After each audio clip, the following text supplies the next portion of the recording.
actually going for the white tower. What? Let's get to Beastie's online. We have to check in on him, and we have to check in on another cutie, because although he's got cutie in his name, Kalp is the cutie in this game. Let's get underway, as we're going to be hopping into another Altai. We're seeing a lot of Altai at the moment. And Beastie is going to be manning the Chinese, Kalp on the English. Now, Kalp, just a recap for people, because I feel like most people know about Kalp. He's been around the AoE scene for a long time. AoE4 has been hiding the grind. And the grind is paying off. He's still staying stable in the top 50, 41st in the world on the ranked leaderboards at the time of recording. And a very competent player. He's just not had the ability to really crack that top 20 in my eyes. I think there's still some potential, but I'd say the issue with Kalp, and this isn't in a negative way, it's just people have different playstyles. I think he has a very kind of rigid, more defensive playstyle by default. And there's a lot of players that are very exploitative at the highest level that are able to tap into that, right? Beastie is a perfect example of this. Beastie is a very methodical, exploitative type player, but if he sees an opportunity early on to like deny you something, he will take it.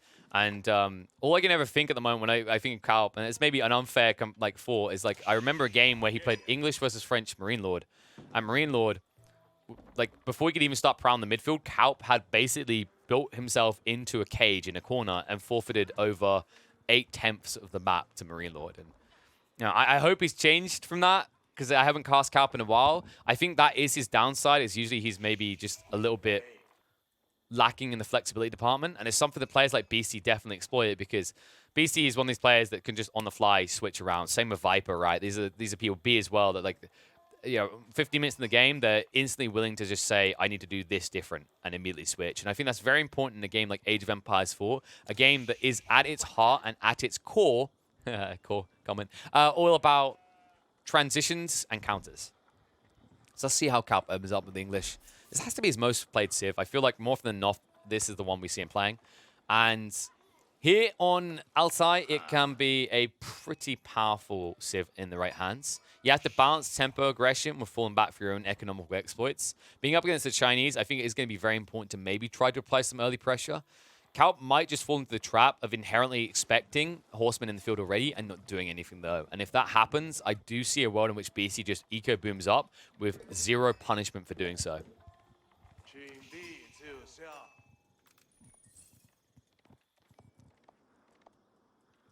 Two farms so far. Wheelbarrow coming out. So yeah, just the delayed build. I prefer this. I've said many times I'm not a fan of the insta longbow rush. I think it throws games. I've been very vocal about this before. It's like you only win if your opponent is ignorant. And most of the high-level players aren't ignorant anymore. They've got very good at scouting early, at getting a read, and they understand his timing as well. You have to remember that the old English longbow rush build was the quickest figured out, the quickest optimized, so people understand the timings and how to counter it better than you could ever possibly hope to pull it off. And maybe you could talk about the switch up into the man-at-arms strategy, but I'm not going to go into length on that. I've talked about it before in previous videos. I'm sure there's some that could be found. The TLDR is the man-at-arms Rax rush in Dark Age. While it seems very powerful because you can be on your opponent's gold line by about 2 minutes, denying them feudal, the reality is that it's RNG. It's based on where their gold line is. If their gold line is at the front of the base, you can do it. If it's behind the base, you're throwing the game. And high-level players don't usually like to gamble their elo on RNG. You know, if they were willing to RNG, they would probably spend a whole day in the slots. You know, one of those online casinos or something. The Count just getting info on the layout of the base. Does see his opponent on the goal, but we already see the barbican go up. So Beastie is choosing to respect the potential for Kalp to try and outpost spam him. I love this barbican placement, by the way. A lot of people, I mean, me included, would have been like, what? Why not barbican here? But then when you think about it for a second, it makes sense. If you barbican here, you stop one outpost going up. If an outpost does happen here, there's no crawl around. It's actually really frustrating. Like, Kalp won't be able to walk past here with the TC fire. He won't be able to go down here due to the TC fire. So he'd plop an outpost and have to go around the other side anyway. And he would be able to enclose you quickly. Now with this barbican, you create this wider array to sneak around. And that's the worst case scenario for an English player. If they want to play early longbow aggression, they want the shortest route to encapsulate you so that they can not only respond on opposite sides of your eco quicker, but also they are less exposed when they're reinforcing troops, slow-moving longbow troops, from their base. With this layout, Beastie doesn't have to worry about exposing himself, right? He doesn't have to worry about optimizing Calp's reinforcement rates. Because if he tries to wrap around to deny this back wood line, he's going to have to do a marathon run with his longbow to get there. And Calp, there we go. As expected, first outpost going up. Very safe outpost as well. Beastie probably assumes this is coming. But because he already has over 200 gold, he's fine. Like, he can easily just get into his second feudal. He can stabilize with Zhuge Nu alone off taxes, and he can push you away. This is kind of the problematic issue of the Chinese versus English matchup. Nice block in the meantime by Calp, though. He's trying to stop the wolves from going up, but one scout might deter him. And while that's happening, there it is, the Imperial Academy we're talking about. So Zhuge Nu will be on the menu soon. Nice block coming out from Calp. Oh, but he's going to lose the scout first. One more strike. Oh, no. What a move, Calp. He gets it. He's going to block it. So Beastie will have to accept that he can't be here anymore, but he will go for a defensive outpost. An outpost you can't stop. That was clutch from Calp, but the follow-up is going to be better from Beastie. I say that. One garrison villager.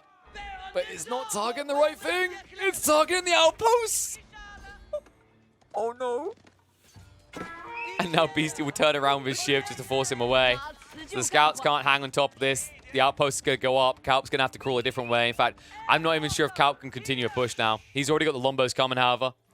And that's concerning because Zhuge Nu are going to be on the table soon for Beastie. And as we already highlighted, when you've already got enough gold to get your double feudal with the Imperial Academy and what it does to your income via taxation, that you can just sustain yourself. Zhuge Nu are not that pricey on the gold.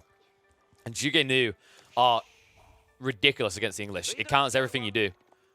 Unless you mix in man-at-arms. And I'm a little bit concerned that that might stretch you a bit thin.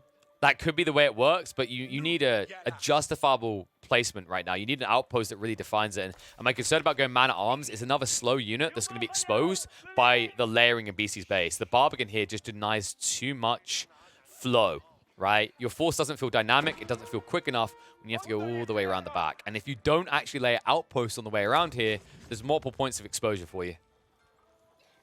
And here we go. So into the stable for Beastie. Spearmen, well, they haven't been built yet. So this is simply Beastie saying, you need to build spears. And if you don't, you're going to lose everything. I actually like this. If you go straight in the Zhuge Nu, like if you get enough of them, sure, they'll blitz the longbow, but they do have to get close enough, right? The horsemen, however, do not have the same issue.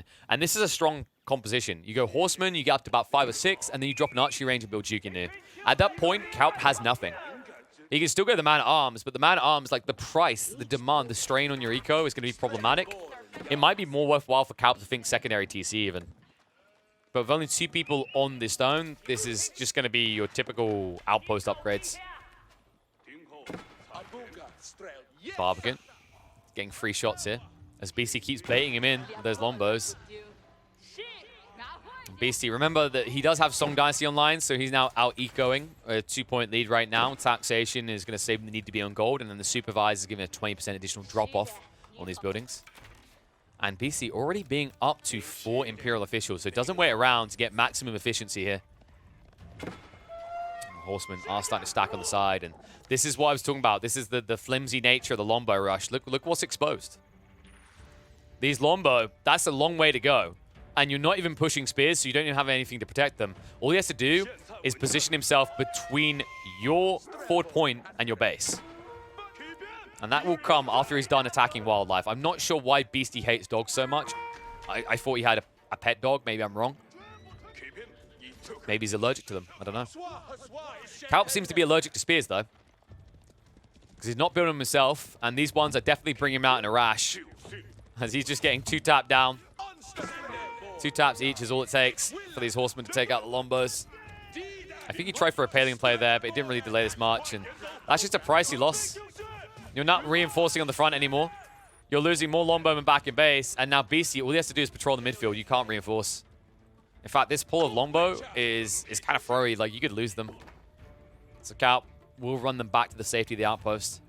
And look what's happening down here. Beastie, he chains it over. So now you don't even have the option to condense him, to restrain him in his base, his initial starting holdings, because he's got this TC rippling him out to the low flow here with the deer, with the berries, everything in this area. And while that's happening, he also shifts to the north side and goes round the mountain. So Beastie is free. He's unshackled, and Calp has made this awkward investment into outposts and longbows that seemingly does nothing. And that's my worry. That's why we don't see the longbowman rush anymore. It's very predictable. We said it's very kind of played out. Beastie definitely has done his fair share in the past. He realizes where it's weak, and he's fully exploiting that. Beastie still only keeping 2 horsemen for the moment. Might want to push a few more out soon. Just needs to stabilize his food eco, which is what's going to happen around the back on the berries with the supervisor as well, and the wall going up to make sure that he doesn't get pinched around the back. A lot of value back here. The deer, the berries, and the wood lines.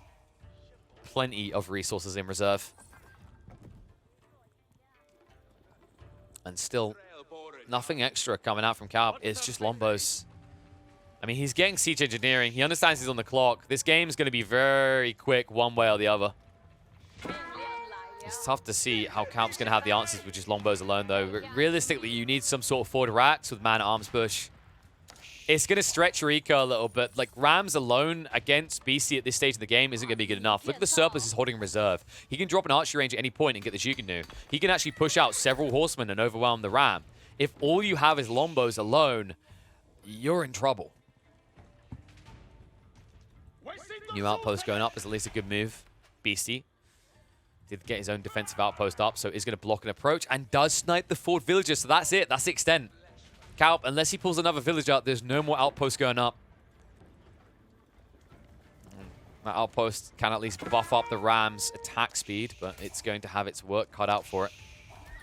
It's Beastie being a very greedy little boy here. He looks like he wants to go for Castle Age, so doesn't even want to hang around. Doesn't feel like the Ram can do enough damage. Understandably so, feeling that way. As the TC can be repaired at any point. Beastie, Eco looking strong. 12 ahead of that account. Ram wasting its time right now on the outpost. Tech up underway. Astronomical clock tower is the target for Beastie. 12 Chinese villagers working on this build will not take long. Longbow count now up to 16. Calp, this Rax is very late. Man-at-arms were probably needed for the dive for the protection onto the Ram, and now maybe in a situation where you probably don't even get the CC. The barbican's going to start to target out onto the villagers, onto longbow rather, as the villagers do go for the garrison. 2 or 3 of them are going to die as they get inside. Focus fire, switching over on the longbows is going to force them out of range. Check up comes out, and now Beastie ahead. And with that force away from the longbowman out of range, you can now go for the repairs. Beastie now has options, lancers, man-at-arms, or Pascagard rather, whatever he chooses, and the choice is going to be Pascagard. A cheaper, more cost-efficient solution than going into lancers. And the torches are out. Heavy damage done. The Ram investment is just going to be burned. And this is worst-case scenario for Calp because he's lagging behind. His gold looks good. For some reason, sitting on 760. But that is all he has. And we warned against this. This is the problem. Does at least spot Beastie in a pocket eco here. Rushing up an outpost. Going to lose some of the villagers. We'll at least get the static defense up just in time to save some of them, though. Although that does sting Beastie, remember that he's still 2 TC versus 1. Wow, actually he's 2.7 TC versus 1 because Song Dynasty. So he will remain ahead. In fact, when we look at the income per minute, you can see Calp doing good on the food right now as Beastie needs to move from pocket eco to pocket eco. Everything else is Beastie favored. Very clearly. More Rams, so Calp in for a penny, in for a pound. Understandable at this stage. Like, what do? You could fall back. You could maybe try to get up into castle, but you're still going to be behind. You're going to be building your second TC, and you're then what? Racing eco versus a Chinese player that's unleashed on the map, who'll pick up all the relics, who has 2.7 TC advantage already. Unless he can get rid of this TC, I don't see a world in which Calp can like comfortably go for castle. I think a cool play here could be take out the TC and then fall back for your own castle. We'll see if he opts for it though. Longbow moving back across. Beastie was definitely punished for going for that ball play. And Beastie is lagging behind on the food department. He's going to switch over to reserve deer. This is the cool thing actually about this play out of Beastie. He went risky because he wanted to save the reserves because he understands English pressure can be quite overwhelming. So he has the reserve deer now. And Calp might mistake this for him being in dictatorial control of the game, having forced his opponent out of food because he caught him on the paw. Realistically though, Beastie is going to be fine. Like, his food is going to boom up. He'll build a defensive army. And now the nest of bees, the unanswered issue. Uh-oh. TC can at least be targeted down, is on fire. We'll be able to get rid of that. And Calp now on his way up, but look what he's doing. He's actually going for the White Tower. What? In his own base. I am perplexed right now. Calp. I mean, we said it. We highlighted this at the beginning, right? Like, usually his downfall is he's quite a defensive player. In fairness, his opening wasn't defensive this game. It was one-dimensional, but it wasn't defensive. But this feels really defensive. And I can't really think what the thought process is behind it compared to a second TC. Like, yes, you got rid of your opponent's secondary TC, but he's still more efficient, right? He's still pushing villagers quicker than you. And he has been pushing villagers quicker already. And now he's going to push the monks ahead of you. So I'm wondering what Calp's plan is with the next 5 minutes. Like, what does he see his win condition as now? Maybe he's just looking to reinforce the ram push, but like, once again, why White Tower? What does that offer you here? I guess you could argue it gets you network of citadels. That could maybe be the play. That would be a really big brain play in some ways for Calp. So remember that usually if you want to get network of citadels, which is the one that increases your attack speed buffer from your auras from 25% to 50%, you have to build a keep. A keep costs 800 stone. Instead, Calp has got this for free, and he can research it. And yeah, there it is. Okay, so this is the logic. Calp is going for network of citadels. He definitely wants to end this game now. This is pretty crafty. I mean, I said I was wondering if it was worthwhile, but I understand why he does this play. And now he goes back for the TC afterwards. So he gets the White Tower because it's quicker this way than gathering on the stone. He'll get the network of citadel sooner, and then he falls back for the secondary TC anyway. It's a very interesting approach. It also means that in the situation where he gets landmark snipe later on, instead of having a flimsy 2.4k HP structure or 2.5k HP structure, it's a 5k defensive landmark. And now has that juiced up attack speed. Even the Rams going to be stacking up that damage soon. Just a few seconds away, you can see these Rams will now be able to, come on, upgrade the attack speed. Is that bugged? Please tell me that's bugged. Okay, Rams attack speed is bugged. Nani? Why is it bugged? Wait, what? Why is it still got... Hello? Can we just time out here? Can we just discuss the amount of bugs that are involved in Network of Castles still? Like, come on. It's actually dumb how many of the values are incorrect. They're not the correct percentage. And also things like this, where the incorrect aura triggers. This one has it. 3.29 attack speed. This one's stuck at 4.36. Why? I just don't get it.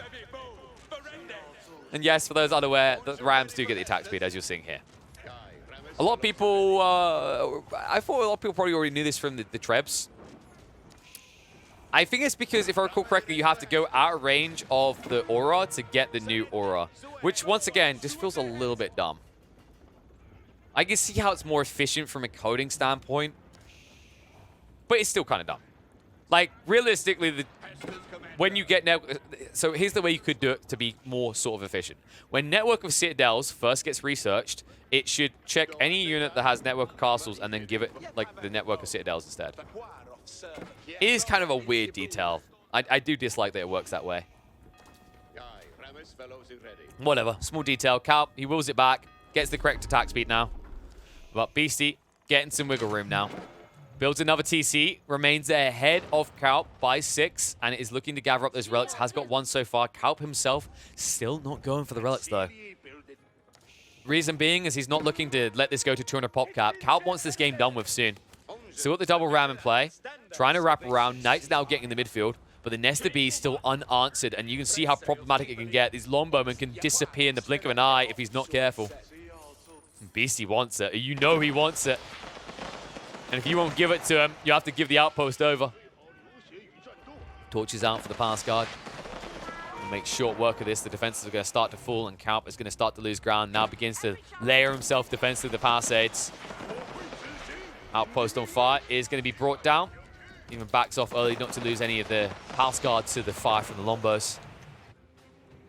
And now Pascagard prowling out. Uh-oh, that's a bad trade right there for Calp. That is not a good trade. Movement in. He'll be able to club down the Spearman, and only one Knight means that the Calp can't take this. But Beastie a little bit reluctant as he doesn't have God Vision like we do.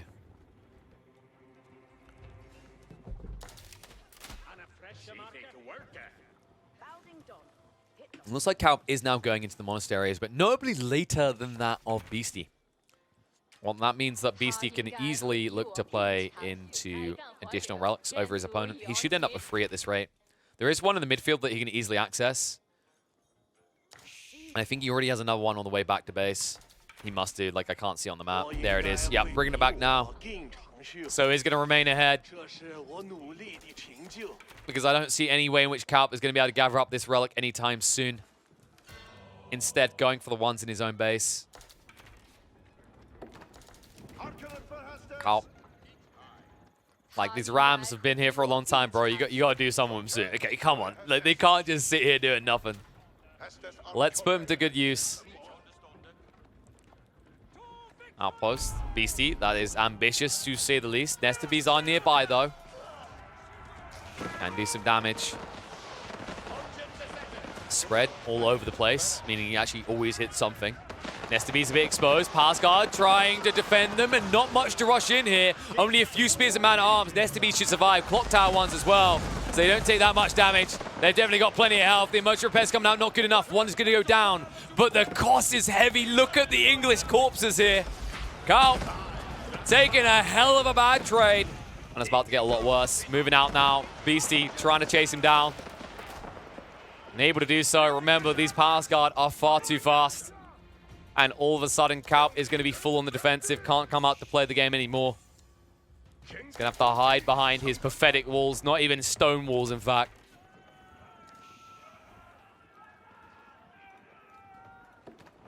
Uh-oh, Spaghetti-O. This is about to get a little bit awkward. Springall goes down. I don't like how this is looking for Kalp. Because Beastie is unleashed. Beastie is notably ahead. 14 villages up on him. Relic advantage will soon be his way as he moves out for the third one. And still Kalp has not even got a single one. What? No way. I can't believe this. And now the walls go down. Stone walls would have taken too long to build. He needed a quick defense, and that defense doesn't last long. The wrap around the Nestabees getting in range. Heavy saturation damage, holding the choke point, not allowing him through. Another man-at-arms can't get good trades. The Pascagard will hold. Kalp will fold. Beastie, so bold. Nestabees now a problem. Kalp, it needs to be a transition of some kind. He needs Springalls. He needs them ASAP. The Springalls can save him. It's his only way. The Nestabees are a huge problem for him. Now trying to run out, but the Pascagard, the mobility allows him to block any rush in, and that's what they're going to do. Target out on the crossbows. The count of the Pascagard is just gone. Nestabees exposed, though. The wraparound Kalp with the two-pronged attack. Beastie will try to trade out as best he can here, but he needs to get the hell out of dodge. The Nestabees are gone. A good move from Kalp keeps him alive. A clutch maneuver there to keep him in the game. And now, Beastie back on the defensive, but a lot more wiggle room than last time, and plenty of reserve forces waiting back at base. Kalp, as it stands, still ahead military-wise, but the Nestabees coming out once more, and that military lead might shrivel up if you're not careful. And now the Pascagard able to chase down these psychos, swinging those blades. Barely any health left on your heavily armored lads here. Meanwhile, in the center is going to start focusing down the outpost. Looks to get rid of the static defense, but Beastie, look what he's doing in the northern corner. Look what he's prepping for. Boy's going to get himself some stone. Boy's going to drop a keep right on your ass, and you know it's going to be problematic. Oh dear, oh dear. And Kalp moving out now. Needs to actually do something. He understands he's falling behind. Slowly but surely. Nestabees wheel it back just in time. Block out from the Pascagard. Spread out for the man-at-arms. The disengage from the Nestabees on point. Allows them to turn around and launch a flurry of shots onto the man-at-arms. The Pascagard, they chase away the Springalls. Nestabees will live. Man-at-arms will not. And the wraparound, the pinch attack around the backside, sticking Kalp on the spot, not able to move away from this. Nestabees will live. Front line of Kalp will not. Back line is where Beastie will find himself, though, as he chases down the Springwood and now can turn and burn instantly on the longbows if he moves forward. And the keep defense is going up. Beastie stabilizing. He knows what he wants now. Look at the numbers. Imperial Age is on the table. He just needs to sort his food. And that's the thing. This Pascagard push is pretty effective up against the man-at-arms with the Nestabees complementary. But, of course, it does mean that you're investing heavy amounts of food, thus delaying your Imperial timing. And how? How is this still not? How? How have we still not got a single relic in, Calp? Come on! It's been so long. Poorest priests in the land. Now march up, Calp, moving to the north side. Looking to get rid of the defenses that Beastie has frustratingly placed here. And Beastie, notice he's not pushing hard anymore. He's going for it. He realizes the way he wins this game. He realizes that Calp is overinvested and lost way too many troops. In fact, when you look at the trades, you can see it. Beastie notably ahead. And so many man-at-arms dead. It's a problem. So instead of just trying to fight him here, Beastie is doing a brilliant thing. He has surplus gold. Food was the problem. So what does he do? Well, he goes through Imperial Age, all the while spending on Nest of Bees because he has plenty of gold in reserve. This is pretty sexy coming out from Beastie because the Nest of Bees counter out everything that Calp is doing right now. He has no answer to it.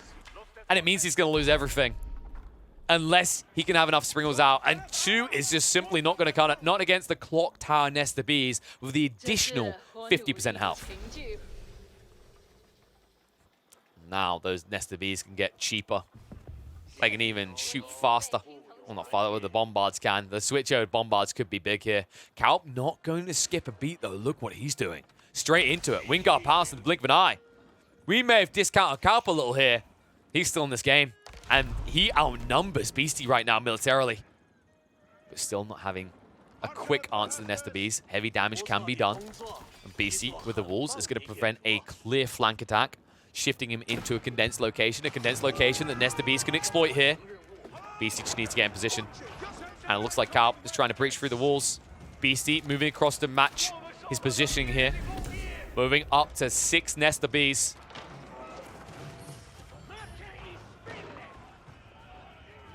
And weirdly enough, Calp, he changes targets. Mind games. He's playing mind games against himself here. Nest of Bees about to get a clear round of shots off. Nice dodge out of Calp. But no real ground being gained right now. And Calp now up in Imperial Age. Beastie will try to take the fight. Nest of Bees holding the men-at-arms at bay. The focus fire coming out, forcing a retreat out of him. The formation shuffle gets him out of harm's way, but heavy damage being done to the formation of Calps. Nest of Bees still unanswered, just unaddressed entirely by Calp. And now the wraparound, the Golden Hats are here. The Pascagard in elite status is going to force a retreat. Calp doesn't want to take the fight until he gets his own tech ups. And they're already underway. Enclosures also being researched, so he's going to have that late game boom. But he's not the only one. The Chinese are no pushover at this stage in the game, especially with the farmlands running like this. In fact, when we look at income per minute, my oh my, look at that wood and gold for Beastie. Food is looking sexy for Calp, but Beastie not too far behind, and also the stone situation is worrisome. Beastie can get some forward defenses up. The outposts are already sneaking in on the side. And after that, I wouldn't be surprised if we're looking at some keep drops. Especially with the amount he's mining at the backside. Calp just trying to take those central resources away. Exploiting the area while he has control over it. Making sure that Beastie has nothing to gain from gaining this ground. The outpost crawling. Oh no, no, the timing! The timing on this Calp finally went for it. And it might be too late. The wall low. Beastie. Oh, no, no, no, no. Beastie. No, the village is just in time. He can target out the monk, though. He should be targeting out the monk. Unable to do so, though. Looks like he's going to get away. And Beastie, if he had been paying attention, he could have actually just denied the relic from being collected straight away. So these cheeky 5 villagers are going to be dispatched shortly. In the meantime, Beastie should be prepping the army. The Bombards are rolling out now. On the other side, Calp only playing into Springald tier is going to put him at a disadvantage. He hasn't even got the shutter triggers yet. That's a bigger concern. Like, no siege workshop. No access to shutter triggers. My, oh my, this is worst case situation. It means the Bombards can insta-snipe you out, and you don't have that flexibility at range. In fact, these Bombards are going to get quite lethal in the coming minutes. So I wouldn't be surprised if we start to see reload drills soon.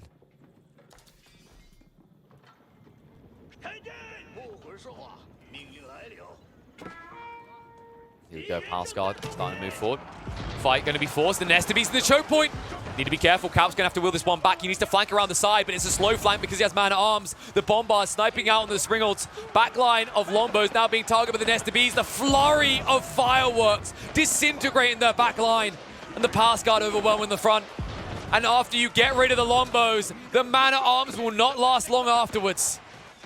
And it is just a party, a celebration for Beastie as he is obliterating Calp's ranged formation. The front line still holding. It's getting thin though. He needs to retarget, reallocate, focus fire upon the remaining man-at-arms, but instead he just looks to get rid of all the crossbows and longbows. Just enough Pascagard left here. He wipes Calp's front line. Only a small hand of man-at-arms left over here. And it won't be enough to do anything afterwards. The Bombards alone could just snipe you out.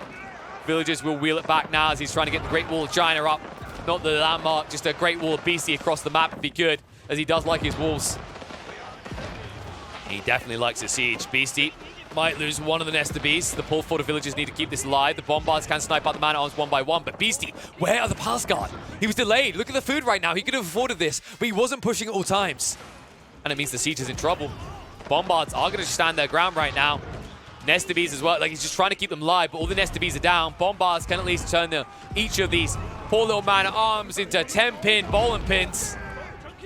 And now the new line of Pascagard will clean up. Beastie sacrifices the Nesta Bees, but wipes everything else that Calp had here. Is going to force him to retreat.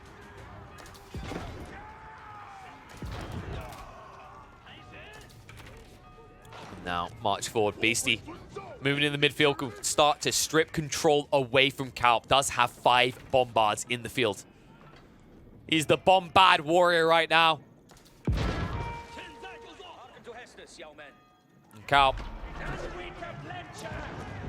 he is struggling to find the answer. He needs a breach, and he needs it soon. Bombard line continues to grow. Beastie, look how big his front line is getting, how fast it is as well. Pascagard going to cut him off from trying to approach the Bombards. And the Bombards, the pristine long-range unit. The Pascagard, they get the torches out, but they might not even reach a single target. The disengage is going to be too late. The chase down from the Pascagard, several more troops to fall. And it looks like Calp is beginning to crumble here. Trying to stabilize for the moment. The Bombard's still unanswered. Now going up to 6, 7 soon. And the Pascagard flooding through, looking on the trebuchets to make sure he doesn't even have any sort of range advantage. Now the keep drop, the double in the center. Beastie going for the keep in the outpost here. Layering himself in, gaining ground, and pushing Calp further back behind his palisade walls. The Pascagard just clapping through anything and everything that tries to get all up in their grill. And Calp, he's resource drained right now. Look at it, the lack of surplus. He can't afford to replace what's lost here. Chase in the meantime, Beastyqt will target out the trebuchet. Repair force is going to be pulled. All the while, the Bombards continue to wheel their way towards Calp's base, turning any target into mush when they hit them with his cannonballs. And the villagers also being clapped down. Shrinking eco, shrinking military. Calp getting small man syndrome fast here. Beastie, gunpowder enthusiast if you ever seen one, now up to 8 Bombards. This is looking trivial for the Slav boy. And yeah, these crossbows can't do anything. I mean, it's 12 missile resistance. Like, you don't do enough damage, you have to retreat. Which means you're giving over infrastructure, you're giving over ground, and Calp can't afford any of this. Like, right now, he's struggling pushing off troops. Wood reserves are looking bad, so each of these buildings go down. How do you replace them? Where do you replace them? Like, this is falling apart fast. Calp needs a recovery point. He needs it ASAP. I just don't see where that recovery point is going to be. The Bombards, they've just reached critical mass. He can't reach them quick enough. He needs a push of horsemen, but without the stables, he can't even get them out. And he was relying on Knights as well, which is it's taboo in this situation, folks. I mean, it's 35 seconds compared to the 22. Horsemen may have been able to snipe out the Bombards. Knights cannot. There's just not enough of them. Your backline can't reach. Your man-at-arms can't reach. This is just looking trivial for Beastie. He's schooling Calp on the power of gunpowder. Just throw away Pascagard every time. It's just a delay front line. Just make sure he can't get close enough. This Bombard count is going up to 9, soon to be 10. And the best part about this is Beastie hasn't overstretched himself economically. It's always clock tower Bombards. So he's getting pristine health on these units. And he's not paying a ridiculous amount, right? Like, he's not just flushing his economy because he has a normal Siege Workshop with Supervise. Instead, it's a stable, slow crawl towards victory. And it is looking cruel what he's doing to Calp.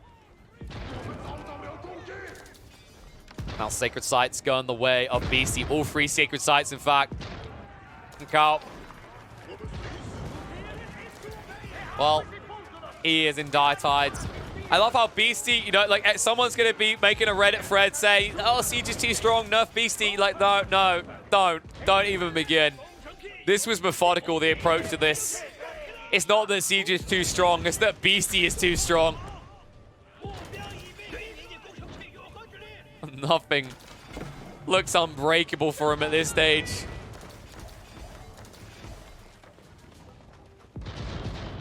You know, nerf the game all you want, but you can't nerf the man. The man with a clear plan. And Calp looking like a headless chicken now. Like, there's just nothing he can do to get back in this. I mean, military count. Like, he's pop-capped right now. There's a housing crisis in England right now. Tell me about it. Can't even get myself an apartment for less than 400K. You'd have to bribe Beastie that much to let you play this game still. The wall's going up. He can't even reach. Oh, yes. I can sense it now. It's not just going to be a nerf Siege, nerf Beastie Reddit thread. It's going to be a Reddit thread about walls again. Beastie has just turned his own base into his. The walls are going to be breached, but that's just going to open up a firing line for these Bombards to run you through. Calp, an interesting transition in the middle game to try and recover, but honest to God, Beastie has just well and truly handled him. Enjoy it while it lasts, Beastie. Relic's got their eye on you. You're about to get nerfed again. Nah, I'm kidding. I can't do that to Beastie. He earned this. He dominated. Back to the drawing board for Calp. Beastie, as expected from the #1 seed, will dominate here on outside.